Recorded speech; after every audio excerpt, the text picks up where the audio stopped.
Okay, we're just going to have a few moments of silence.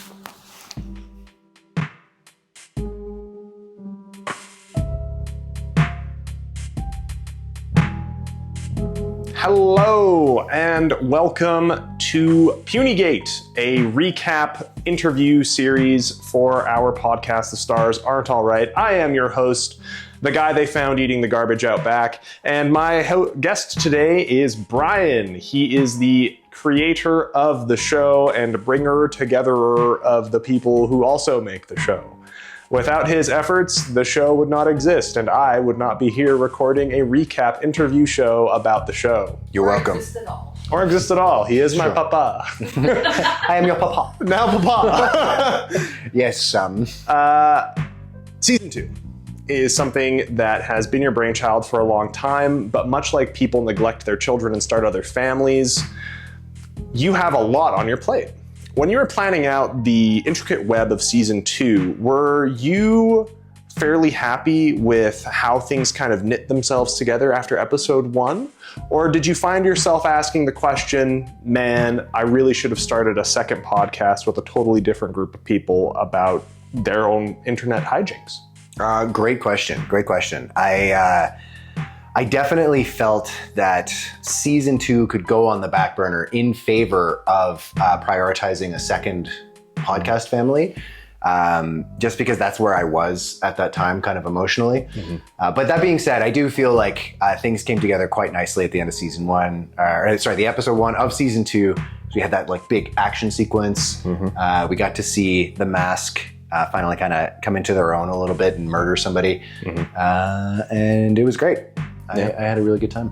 I'm glad to hear that. Now, when you were making the backbone of this series, you create a whole, basically new world in which to operate Call of Cthulhu.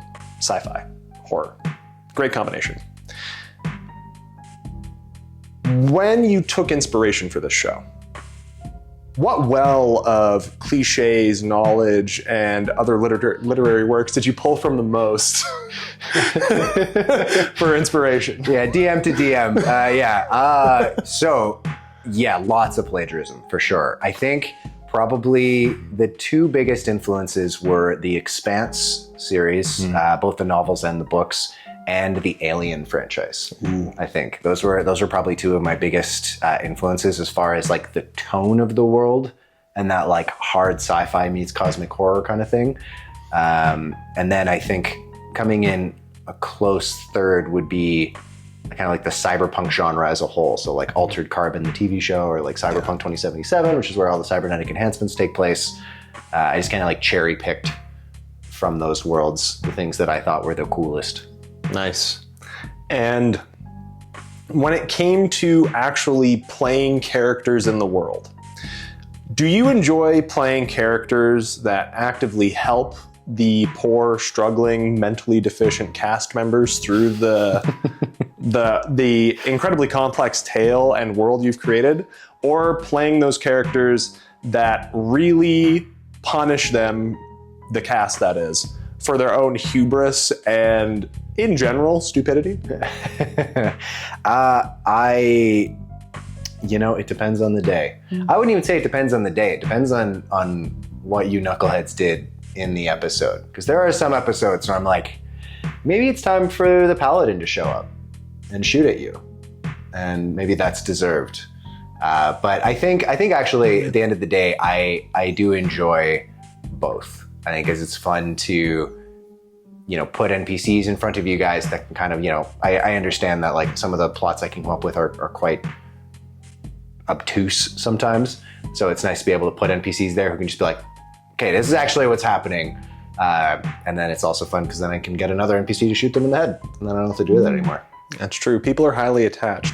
In the world of NPCs, creating friendly ones and then killing them off in front of your friends is like finding a Shetland pony that's perfectly safe and then shooting it between the eyes for no reason. For sure, or strangling it or whatever. Yeah, crushing its brains out through its nostrils. Yeah, it's a whole ordeal. Mm-hmm. But it creates such a wonderful emotional impact on those present, because who wants to see a Shetland pony's brains get squished out through its Literally nostrils? No one, yeah. No one.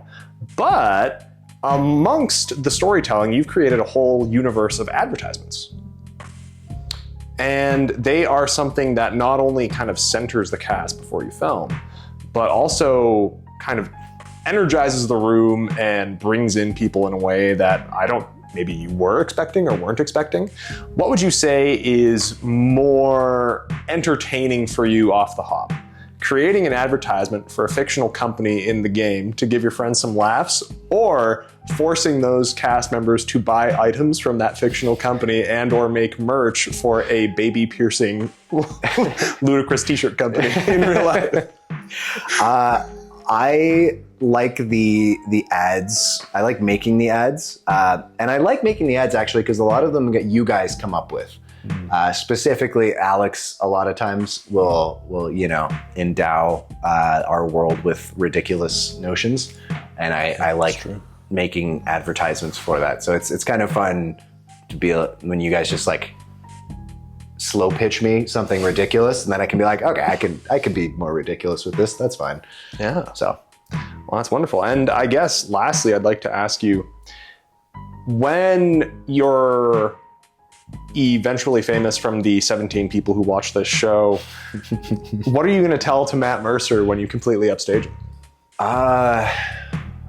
Neil. No, Kinky. I'm just kidding. I think yeah. I'll just give him a crisp high five, and I'll say, thanks for walking so we can run. God, wow, there's nothing good that I can say given that prompt. That was a great prompt, Tom. That was great. You're welcome. And you're welcome, Matthew Mercer. You will kneel. And that is where we'll end today's episode. Puny Gate, thank you for watching. We hope you enjoyed. Check out season 2 of The Stars Aren't Alright. Episode 2 was a banger, and it was basically entirely Brian's fault. Bye-bye.